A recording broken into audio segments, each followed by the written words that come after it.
Hey there, guys! Welcome to another nerdy review. I'm your host Zaku, and today I'm going to be reviewing Mobile Suit Gundam Unicorn. Now, before I begin, if you haven't already, make sure to follow me on my Twitch account. If you're watching this on YouTube, like this video, subscribe to my channel, and leave a comment down below. Let me know what you think about this series, or my opinion on this series, or anything I've mentioned about it as well. And also follow me on my Twitter account. On my Twitter accounts, when I announce when I go live with my live streams, and a few other random things here and there as well. That's it. Let's go ahead and jump right into the review. So I'm going to start it off again like we always do. Let's just talk about the story real quick and give you an idea of what's this series about. Alright, so basically we take place 3 years after Char's counterattack in Universal Century 0096. We follow our main character here, Banagher Lynx, as he gets involved in an ever-growing conflict between the Federation and the Neo-Zeon, also known as Sleeves, revolving around a mysterious Laplace's box. It's not really a box though, so just to say that, but revolving this Laplace's box.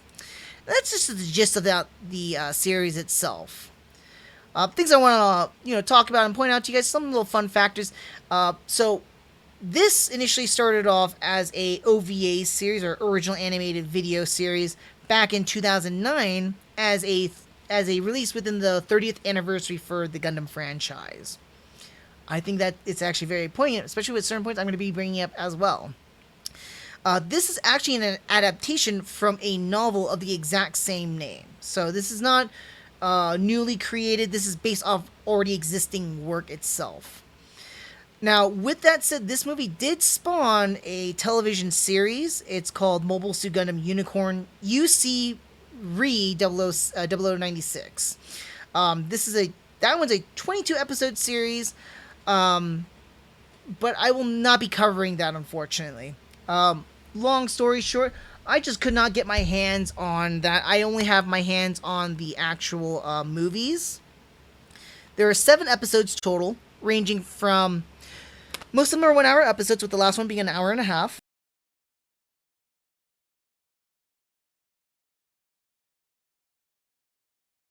Kind of like an overall finale, which is great. But I'm not covering the series because I don't have any way of getting my hands on it. It's not on any streaming service that I'm aware of at the moment here, and I want to review things I actually physically own myself here. So that's my intent with going through the entire Gundam franchise. That will be an exception for one thing that will be coming up in the future. In the near future, by the way. Outside of that one, though, so unfortunately, those who are expecting me to do a what's the Gundam difference between the movies and the series, or even the light novel, or not light, but the novel itself, I will not be doing that one, unfortunately, unless I can get my hands on a physical copy of the Re 0096, or finding a viable way of watching it. I might consider that one, but for now, we're just only going to review the 7-episode OVA series.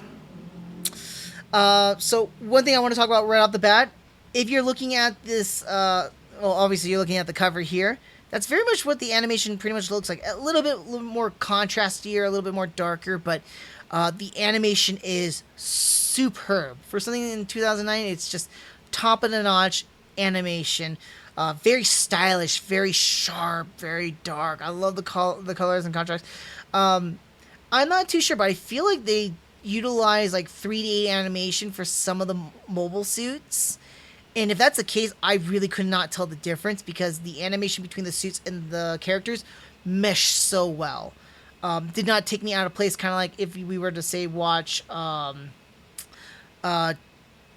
Thunderbolt for an example. That took me out of place. This did not. It was so seamless. It was amazing. Top-notch animation. Speaking of top-notch too, voice acting and the music. Everybody who voiced a character in this series was casted perfectly. I think everybody sounded great as their characters. They really gave a lot of emphasis. Really love the voice actor and actress for Banagher, Mineva, Full Frontal, Marita, and Captain Zimmerman, and Otto. I had to shout out for Captain Otto too. I like Captain Otto. He's kind of funny. But yeah, everybody was so well. Even other characters too. Daguza, for an example. That's I know that was Richard Epcar's voice. I recognize him as Bato from Ghost in the Shell. I loved all their voices. They did so well and voicing for their characters. They really brought these characters to life for me. That alongside with the music. Music was used very poignantly a lot of points throughout the entire series. It could be from very instrumental, soft, melancholy to just fast, hard-hitting, intense music during the fighting and action sequences. It really just encapsulates you. It really draws you into these episodes. That being said, too, the movies are well paced, or the episodes are well paced. We only get like 1 or 2 fights per episode, maybe like elongated fights too, but they are so intense, so fast paced. Like, and it's not like fast paced where you can't watch it. It's enjoyably fast paced. I would say it reminds me a lot like Char's Counterattack. These are just so exciting, so enthralling. I was like, oh wow, this is like amazing. Just great stuff. It's one of those, like, it's so well meshed in the animation, the music, the voice acting, the action, and the story. Everything swirls around you and creates that perfect bubbled atmosphere that pulls you into the world and doesn't let you go. From beginning to end, you are pulled into watching it and you can't stop watching it. That's what I really enjoyed about Unicorn. It's a ride. Every episode was a ride, and I enjoyed it so much.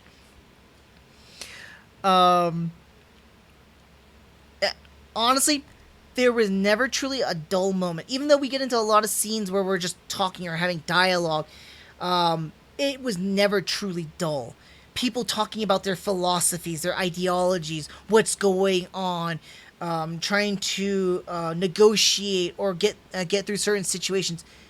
Everything was just so involving. It doesn't let you go. Never misses a beat, in my opinion, and again, never a dull moment. Another thing I really appreciate about this series is the fluidity about, not about, but who is a friend or who is a foe. Now we've kind of played around with this in previous series, like in the original Gundam, Zeta, Double Zeta. But this series I feel is more poignant with the fluidity. Banagher keeps not swapping intentionally, but between the Federation or the Neo Zeon sleeves.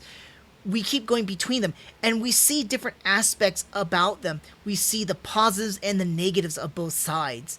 And it, again, harkens right back to the original Gundam, where neither Federation nor Zeon are good or bad. And there are good and bad people on both sides. And some people are just caught up in all of it. And it's so amazing. It goes right next to my next point I want to talk about, is that, oh no, actually, before I do that, I get ahead of myself here. Usually with this, side swapping stuff, it can get really, really annoying or gritting on people, or it doesn't make sense. I mean, things that I would point out, like, it doesn't make sense. Like Rekua, for an example, in Zeta Gundam, does not make too much sense if you consider the movie-wise. Series has a little bit more sensible reasoning, but it kind of gets annoying or grits at you or even pulls at you and upsets you. But the back and forthing between here is very, again, fluid. It didn't grit. It didn't have any friction or anything like that. It just transited very smoothly. And like a pendulum, it made sense, and it fits so well with what's going on and explaining things. I felt it was very unison in what it does. That said, too, this series, as a 30th anniversary, pays so much homage and respect to all the series that came before, all the previous installments, all the other series in the Gundam franchises within the UC timeline.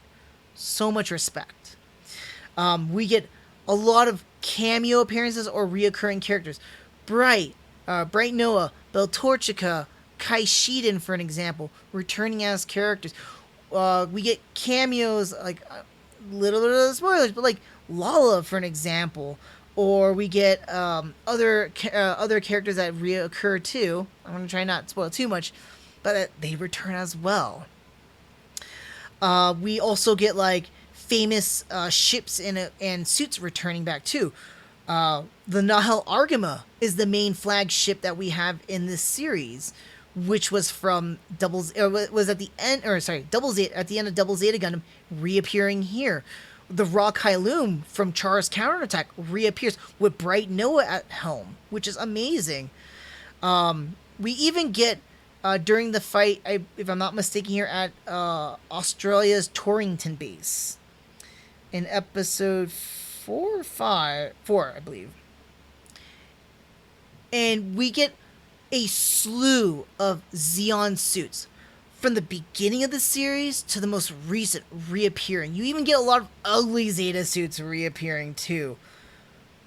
Ugh, we got some ugly suits reappearing, but then we get some cool ones. Carpools. We got the Ba Wu, the Ragazum, I think. I can't pronounce his name. It's such a cool suit, but I can't pronounce his name.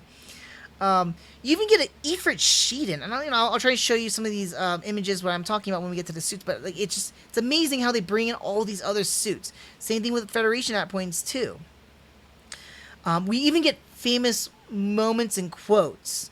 Particularly from what I can remember in the second episode, we get like references like to the Black Tri-Stars. You get Full Frontal quoting Char like from the second episode of the original Gundam. Let's see the reaction time of your brand new mobile suit. That kind of a thing. Later on, Banagher jumps on a Federation soldier's head. I forgot his name in the series. He's like, he used me like a dang springboard. And I was like, that's a Black Tri-Stars quote. And I was like, oh man, it's so cool. Like a lot of these homages and a lot of respects. I'm like, for a 30th anniversary series, great job. Oh man, it really appealed to me as a UC fan, and very tastefully done in my opinion. Now the last episode, I'm gonna just kind of flux around with the images here, but the last episode, wow, superb. I don't know how else to describe it beyond simply amazing. Probably top contender for the best episode, or best final episode in the entire Gundam franchise, in my opinion. It's really hard for me to point it down, but it goes from some of the most intense, crazier, awesome fights in the entire series up until this point, like the most intense, to, I mean, we're dealing with new types again, and it transcends time. I laugh about that one, but it takes that whole new type paradigm to a whole new level. If you ever watched the original Mobile Suit Gundam and saw a cosmic glow and made you go WTF might, watching Unicorn Gundam and towards the very end of this episode makes you go WTF might with Over the Rainbow. And that's the name of the episode. But it was a superb episode. I absolutely was enthralled by it, despite some of the major issues of this series. But I don't really consider them too much of a major issue, to be honest. Let me break them down for you. So, before I apologize, I jumped ahead. So, one thing I do want to say though is that last episode truly rivals some of the best ending episodes. It rivals the original Gundam's Escape, or that's the name of the final episode, 43 or 42 in the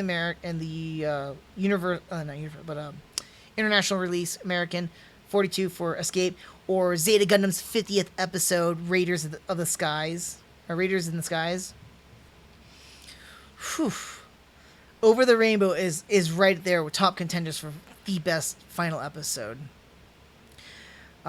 Lastly, I really love it. It was more subtle throughout this series. The last two episodes really bring it out, and it's the overarching theme about fathers and passing down to the next generation. Reminds me of kind of like Expendables, the movie, where we talk about the concepts of what makes a man, right?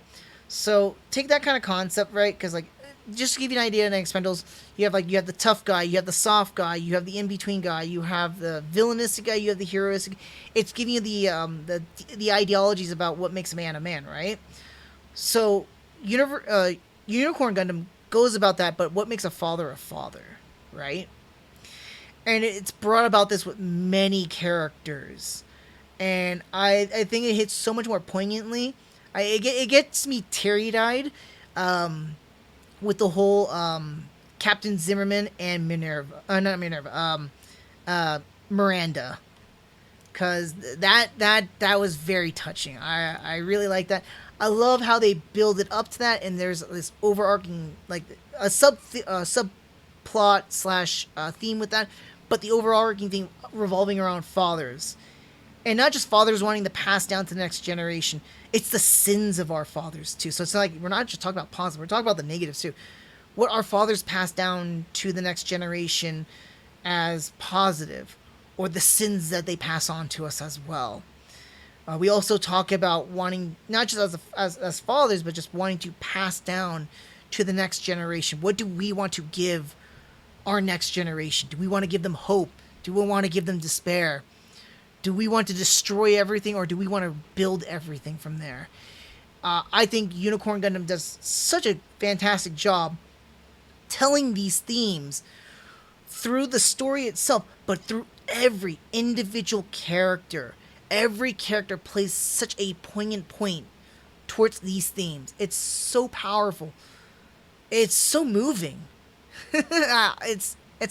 I'm lost at words here. That said, I do want to get over to some of the negative things about it. A lot of fans are a little bit divisive with this one, with Unicorn Gundam, and that's revolving around Laplace's box. So I don't know if you are familiar with the term of a MacGuffin. It's a film terminology. Basically, it's an item, a plot, or some kind of thing used to help move the plot along. Almost like a Maltese Falcon, if I'm not mistaken here, if I'm remembering my film stuff correctly here. But something that's moving the story along, trying to get our characters from point A to point B because of this particular thing. In the case for Unicorn Gundam, the Laplace's box is the MacGuffin of this series. What is the Laplace's box? What it is, people are killing each other just to get their hands over it. Federation wants it. The Neo Zeon want it. But what is the Laplace's box? Unfortunately, by the end of the series, after all this build-up, all this tension revolving around the Laplace's box, it's finally revealed. A lot of people were very disappointed about what this reveal was. I would not say that I was not disappointed. I still felt that it was pretty poignant. Some people bring up some very valid points about why it's not poignant and why it was stupid, or how it's not relevant because of how it has no impact about what's going to happen because of future series that we're aware of, such as F91 and V Gundam. But in all honesty, I think that as much as of a disappointment that MacGuffin was, it kind of goes back to my points about when I watch movies and series. It's not about the ending. It's about the journey. And throughout the entire series, this entire series has been that respectful homage and retelling of many core themes of the Gundam franchise. War is bad. War is terrible. No matter who wins, the innocent lose. But also incorporating some newer themes too. The concept about fathers. The good that our fathers give to their children. The sins that their fathers have passed on to their children and to the generations that come forth. And what do we want for our next generation? I think that as much as Laplace's box was an absolute disappointment, the overall series sweeps away that disappointment. And if for those who naysay me on that one, leave a comment down below, but I want to say this to you as well. As much as Laplace's box was a disappointment, we already knew what was coming in the future. We already knew about F91, and we already know about Victory. And if you want to argue it even further, We already know about Turn A Gundam and Reconquista G. So what makes the point about the Laplace's box being pointless when everything else is pointless and irrelevant when time erodes everything away? That's what I gotta say about that disappointment about Laplace's box. It did not ruin the series overall for me. It did disappoint me a little bit though. It still had its poignancy and it still played very well with the themes that this series was trying to tell.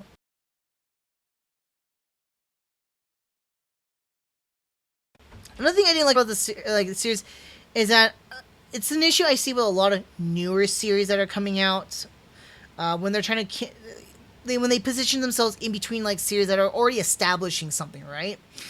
And so even though there's a huge time gap between at the time when this was released, we have Char's Counterattack and then F91, right? There's a nice gap between that time frame.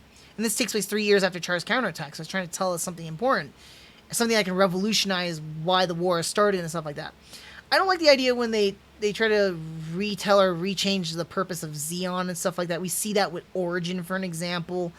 I don't appreciate it too much, but I do like it at some aspects because it gives us more ideologies behind it. I'm always again pro Zeon because I like the concept. I'm enamored with the concept of fighting for freedom, fighting for independence.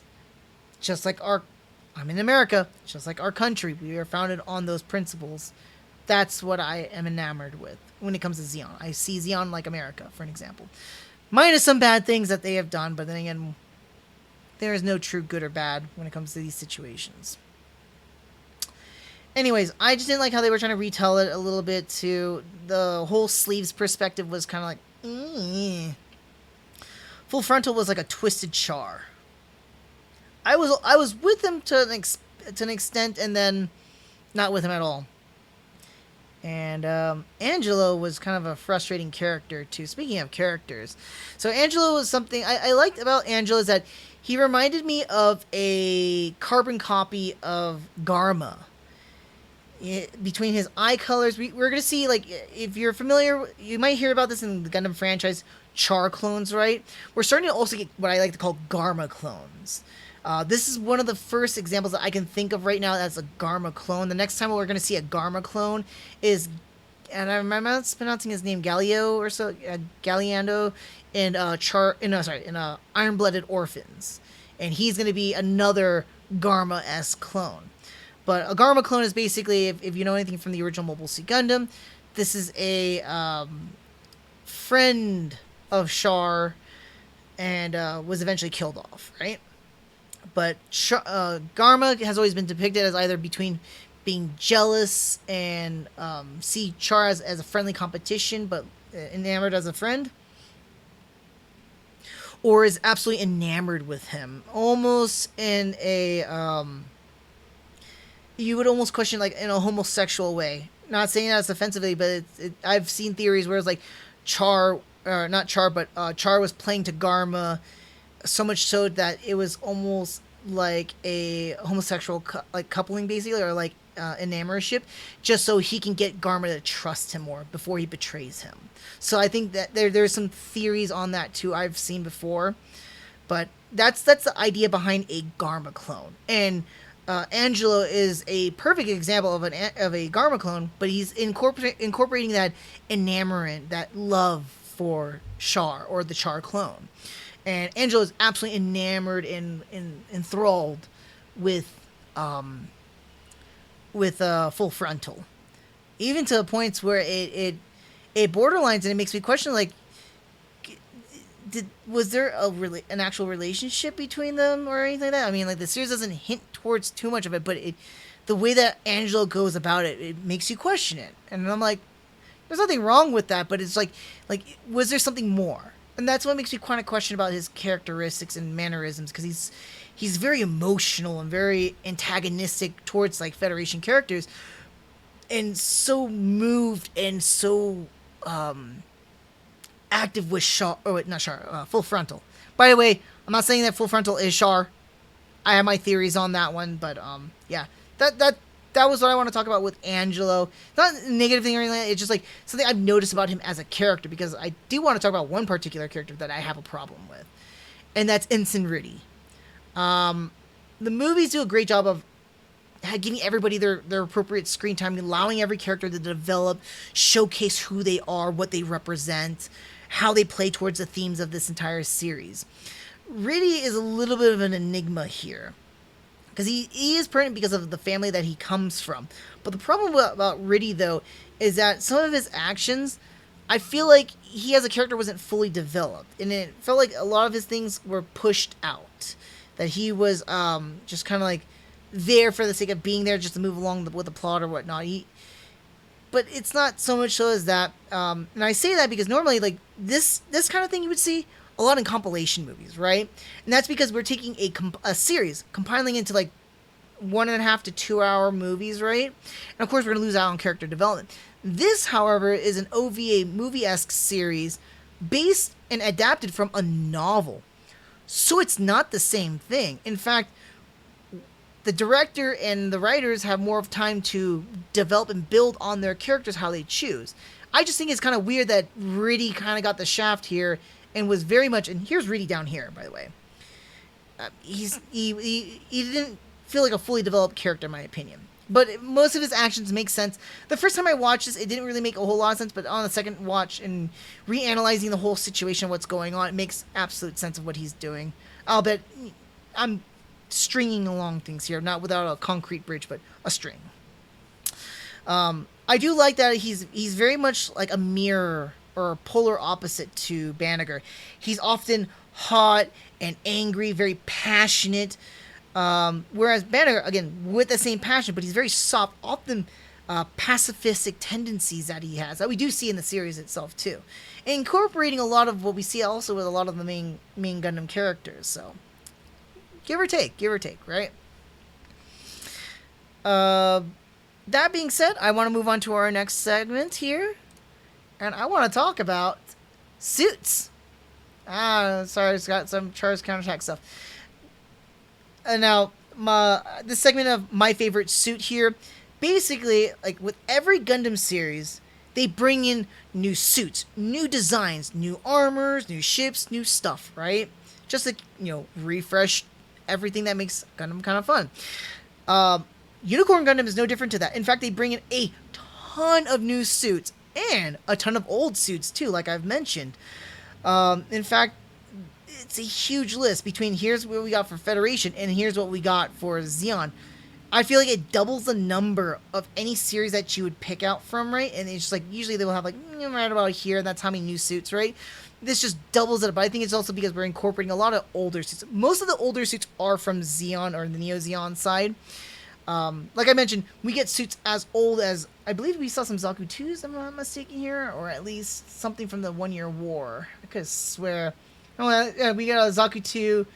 Yeah, we got the Desert Zaku, Zaku 1, for an example, even though it's a modified sniper type. We got a Zaku 2 Kai. But we're not going to talk about suits that we already talked about in previous other series, because those ones I've mentioned, even though some of them are MSV, some of them came from, Gundam 0080, Zeta Gundam, Double Zeta, those sort of things. We want to talk about what came in Unicorn. But I do want to mention about these. They even brought out some ugly ones. I do want to bring this one out too, because I mentioned this one when we were talking about that one particular scene from Australia's Torrington base attack, and they brought the Ifrit Shiden. I thought that was really, really cool, because for those who are not in the know, the Ifrit is actually from a side story. It's actually from Blue Destiny, it's from a Destiny Gundam, Mobile Suit Gundam side story Blue Destiny, if I'm not mistaken here. And it's not the Shiden part, but the Ifrit is this guy right here is this. It was from the 1 Year War itself. I thought it was absolutely cool. This is more familiar. Let's see. That's the one I'm more familiar with, because that's the design I'm so used to seeing.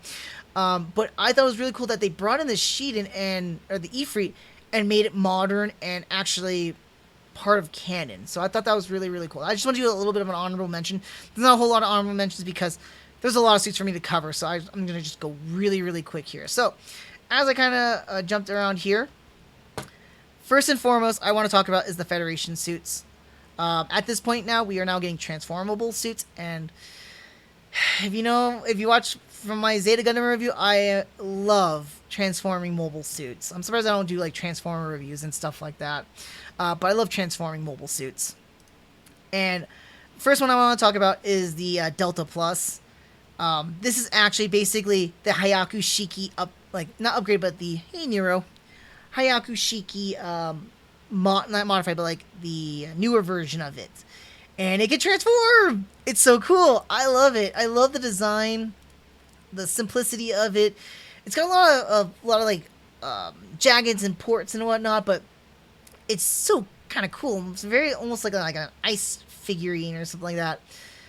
But this is a really, really cool suit here. This is a Ensign Riddy's suit. But if I'm going to talk about a suit I really do enjoy, it's not just the Delta Plus, but the Rozelles. These are the distant, not the distant relative, but the successors to the Zeta Gundam and the Regaze. They are super cool. I cannot tell you how much I love these suits. Their transformed state is freaking cool, and their out of form state looks cool as well too. I really love the commander types just because it adds in these little extra wing binders, and it looks more like a fighter jet. So it's like that nice transformation between a fighter jet to the suit. Their combat capabilities are very, very intense, and I'm not surprised at why they incorporated these suits into the main production line. They are fantastic suits. That being said, those are the ones I like from the Federation. I won't mention one particular. You'll know why soon enough. But I want to talk a little bit about the Neo Zeoner sleeves. The Gira Zulu, which looks a little bit more of akin to the Gear Doga, Gear Doga, but it has a lot more of a different helmet. You can see like the nose piece is elongated a little bit more, very akin to a gas mask. But I love the design overall. Some of the equipment that they also use is really, really cool. Again, it looks like a Zaku for the most part. A little bit of a elongated nose, but it's more of a modernized Zaku. Yeah, it just looks really cool in my opinion. I love it. Kshatriya looks very much like the Queen Mantha. In fact, because of the wing binders, but it has now quad wing binders. Much more of a bulkier, heavier design. But heavy duty, ton of funnels, and it's a beast of a suit, I believe. Really cool looking, very menacing too. But also, I cannot mention without mentioning a Chara clone suit, and the Shinanju. Or Shinanju? Yeah, I'm saying it correctly. Is really cool. Well, I'm excited that we don't get any funnels on the suit, but it's an incredibly fast, versatile, a little bit transformative with some of the weaponry it uses too, but it's a amazing suit. Successor to the Zazabi, if I'm not mistaken here. Yep, remodeled one to give it to the aesthetics. Very akin to the Zazabi, but such a cool suit. Very interesting. I also love the numbering of it to the MSN 06S. Very similar to the MS 06S Zaku 2, which is a Zaku commander type in Char's color. Very cool. But I cannot talk about Unicorn Gundam without talking about the Unicorn Gundam, because the Unicorn Gundam is my favorite Gundam favorite suit of this entire series. I mean, well, too much of it, but I do like unicorns, and the unicorn design very much looks like a unicorn. I wish we had a side shot of it and not too much of a profile, but it's very cool in its unicorn mode. Its destroy mode is awesome. I love it when it transforms. It's very, very cool. The Wicked mode is no more different. Just it's that the Saikamu frames that are in the suit now turn green rather than red. So I think it's such a very cool suit. This is probably, I do want to say this is my second favorite suit of all time. A second favorite Gundam, very particular suit of second favorite Gundam of all time. Really still love my Hainu, which we'll never see in the series unless they do something about that. But this is my second favorite one of all time. Such a cool design, so much utility behind it, but it gets so much more awesome and more ridiculous when you make it full armored. I just enjoy the full armor. It's funny, I play the Gundam Warfare, Gunpla Battle, Gundam Warfare, I think that's, if I'm saying that right. And this is one of those like specialty suits. You have to like spend a lot of gacha points or whatever to get it. I have the full thing, super decked out. It's maxed out on levels and the awakening stuff or whatnot. I'm like, that's how much I love the Unicorn Gundam. As soon as I saw the full armored, I'm like, that's mine. No, I'm not a whale. I did not spend any. I'm free to play, so I got that guy legit. I still need to get an extra chest piece and an extra glaive. It's funny because it actually has a beam glaive, I think. Where is it? Doesn't show here, but it has a beam glaive, which I don't recall seeing that in the movie, actually, surprisingly enough. But I just need 200 of those points. Anyways, I'm not talking about the game. I'm talking about the series here. Love it. Such a cool design. I love how also when it's in its awakened form, it utilizes the 3 shields. There's a third one on its back. You can't see that shield. It's another one of these shields with machine guns on it. And it turns into like an amazing funnel system akin to the new Gundams, where it can attack and defend at the same time. Super cool. Love it. All right. That being said, let's move on to our next segment, but that's all I want to cover for my favorite suits of this series here. Oops, I apologize there. We're not talking about Pokemon just yet. So, next thing I want to talk about, of course, is I'm new to Gundam. Should I watch this series first? This one took me a while. Honestly, it's hard for me to give a definitive answer on this one, but I'm making it a point to be very definitive for you guys. In my opinion, yes. I'm going to say that Unicorn Gundam is a fine jumping on point into the Gundam franchise. It's a little bit weird that I say that, but hear me out, okay? Yes, while newcomers would benefit from watching previous series, the original Gundam, Zeta Gundam, maybe the last 5 episodes of ZZ Gundam, Char's Counterattack, those sort of things to get an idea about a lot of the references and homages that are depicted and displayed in Unicorn Gundam.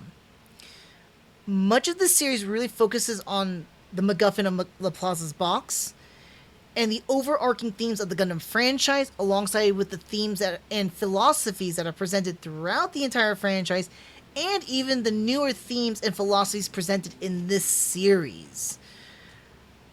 And of course, more importantly, everything's capsulated in the time frame that it is in. It's capsulated in 0096.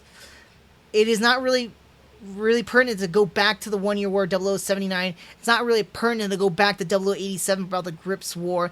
It's not even super pertinent to go back to Char's Counterattack. Because as much as those events led to this, their sole focus is only on Laplace's box and the events that take place at this moment. That being said, Unicorn Gundam does a great job of balancing all of the new with the old while keeping everything entertaining and well-paced. I don't know what else to say about that one in that regards. And like some people would say, like, no, I wouldn't recommend Unicorn Gundam for the first watch. No, I'm going to say Unicorn Gundam is a perfect starter watch, in my opinion, too. You can watch it, not having watched the previous series. It'll fill you in some bits and pieces, and it's just an enjoyable ride. I feel like it encapsulates everything that should be about that. What is Gundam about, alongside with introducing new things. Let me talk about it like this way. Unicorn Gundam is a majestic experience, or even a mythical experience, if you will. Yes, there are some negatives to it. There is a MacGuffin that doesn't pay off that well. Yes, there are homages to the previous series, but it does pave a new road for the most part on its own. It does so while maintaining a very thorough overarching, underarching themes of Gundam and its own series, with enthralling music, fantastic characters, an ever-evolving story, and the most intense fighting I've ever seen in any Gundam series. Unicorn Gundam is a amazing watch. Mobile Suit Gundam Unicorn gets that fantastic, that highly mythical, that almost impossible number 5 out of 5. Yes, Unicorn Gundam is a masterpiece of its own. I know a lot of people might not agree with me with that and giving it such a high score. I think a lot of people are so hung up about the Laplace's Box's disappointments that they missed out about everything else in the entire series. It is the equivalent of me talking about Double Zeta Gundam, where Double Zeta Gundam only has 5 episodes worth of goodness. Like, okay, and the overall is bad. That deserves a really terrible score. But Laplace's Box, even though it was the main center focus that drove everything to the end, right? I'm putting the wrong order. Pointing all the way towards the end. Everything before the reveal, superb. Even with the reveal itself and what it stands for, fits with everything that the series was trying to present to you. Nowhere near a disappointment. So take that, naysayers.